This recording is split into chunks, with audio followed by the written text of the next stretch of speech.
RBI governor మీడియాతో మాట్లాడుతున్నారు. Live ద్వారా చూద్దాం.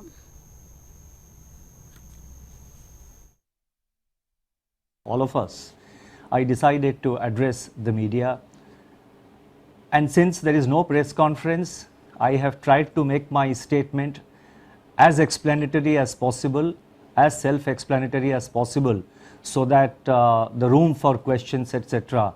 are minimized considerably. So therefore the statement is a bit long. I request your patience, and I would also request you to please be patient till the end, because towards the concluding paragraphs I have tried to give some forward guidance. In view of the COVID-19 pandemic, the Monetary Policy Committee decided to advance its meeting, which was originally scheduled on 31st March and 3rd April, and the announcement was due to be made on 3rd April. We decided to announce it to 24th, 26th and 27th. Accordingly, the MPC met on 24th, 26th and 27th March and undertook a careful evaluation of the current and evolving macroeconomic and financial conditions, and of course the outlook. I wish to take this opportunity to express my sincere thanks to the MPC members for responding so quickly. I also wish to place on record my appreciation of all the staff and officers of RBI for their excellent cooperation in facilitating this. After extensive discussions, the MPC voted for a sizable reduction in the policy repo rate and for maintaining the accommodative stance of monetary policy as long as necessary to revive growth, mitigate the impact of COVID-19 while ensuring that inflation remains within the target.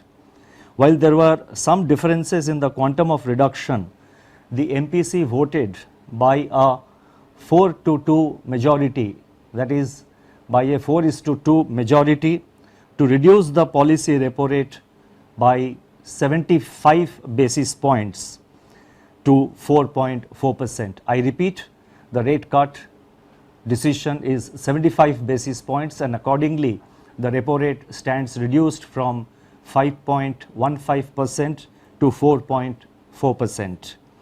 Simultaneously, the fixed rate reverse repo rate, which sets the floor of the liquidity adjustment facility, that is the LAF corridor, was reduced by 90 basis points. I repeat, 90 basis points to 4%, thus creating an asymmetrical corridor. The purpose of this measure relating to reverse repo is to make it relatively unattractive for banks to passively deposit funds with the Reserve Bank, and instead to use these funds for on-lending to the productive sectors of the economy. It may be recalled that during the month of March so far, the banks have been parking close to rupees 3 lakh crore on a daily average basis under the reverse repo, even as the growth of bank credit has been steadily slowing down. This decision and the advancement of the MPC has been warranted by the disruptive force of the coronavirus. It is intended to 1. mitigate the negative effects of the virus, 2. to revive growth, and above all, number 3, to preserve financial stability. We are living through an extraordinary and unprecedented situation.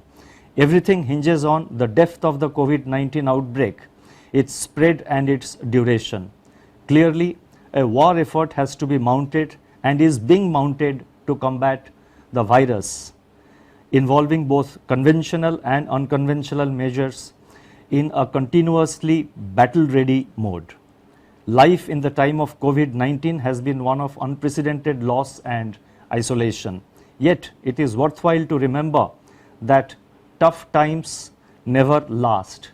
Only tough people and tough institutions do. In the recent period, Reserve Bank has been in action on a daily basis with efforts to alleviate financial stress, build confidence, and keep the financial system sound and functioning. And we have taken a number of steps over the last 1 month or so since the conclusion of the last MPC meeting In my statement, I have listed out the measures which have been taken. For the sake of time, I am not reading it out. Once the statement is uploaded, I think those who are interested can have a look at it. Let me assure that the Reserve Bank is at work and in mission mode, monitoring the evolving financial market and macroeconomic conditions and calibrating its operations to meet any need for additional liquidity support as well as to undertake other measures as may be warranted. It is our effort to ensure normal functioning of the markets, nurture the impulses of growth and preserve, I repeat, and preserve financial stability. Incidentally, we have in RBI quarantined 150 members of our staff and service providers together with the IT facilitators and the entire IT facility as a part of our business continuity plan. The plan was prepared and executed in a matter of days. The MPC noted that global economic activity has come to a near standstill as COVID-19 related lockdowns and social distancing are imposed across a widening swath of affected countries. Expectations of a shallow recovery in 2020 from 2019's decade low in global growth have been dashed. The outlook is now heavily contingent upon the intensity, spread and duration of the pandemic. There is a rising probability that large parts of the global economy will slip into recession. Turning to growth in India, the implied GDP growth of 4.7% in Q4 of 1920 in the second advance estimates of the National Statistics Office, which was released in February 2020, within the annual estimate of 5% for the year as a whole, is now at risk. As regards the outlook for 2021, apart from continuing resilience of agriculture and allied activities, most other sectors of the economy will be adversely impacted by the pandemic, depending upon, I repeat, its intensity, spread and duration. We have to recognize that the government has taken timely and appropriate measures to contain these three factors, that is to contain intensity, spread and duration. And let us all cooperate with the measures announced by the government to deal with the problem, to prevent the spread of coronavirus, to contain it and win this war. If COVID-19 is prolonged and supply chain disruptions get accentuated, now these are risk factors which I am listing out. It all depends how we respond to the situation. I am just listing out the risk factors. Only time will tell how effectively we have acted as a nation and how effectively we have been able to contain the spread of coronavirus and how effectively we have been able to restrict its adverse impact on our growth. So if COVID-19 is prolonged and the supply chain disruptions get accentuated, the global slowdown could deepen with adverse implications for India. The slump in international crude prices could, however, provide some relief in the form of terms of trade gains. Downside risks to growth arise from the spread of COVID-19 and prolonged lockdowns. Upside growth impulses are expected to emanate from monetary, fiscal and other policy measures and the early containment of COVID-19.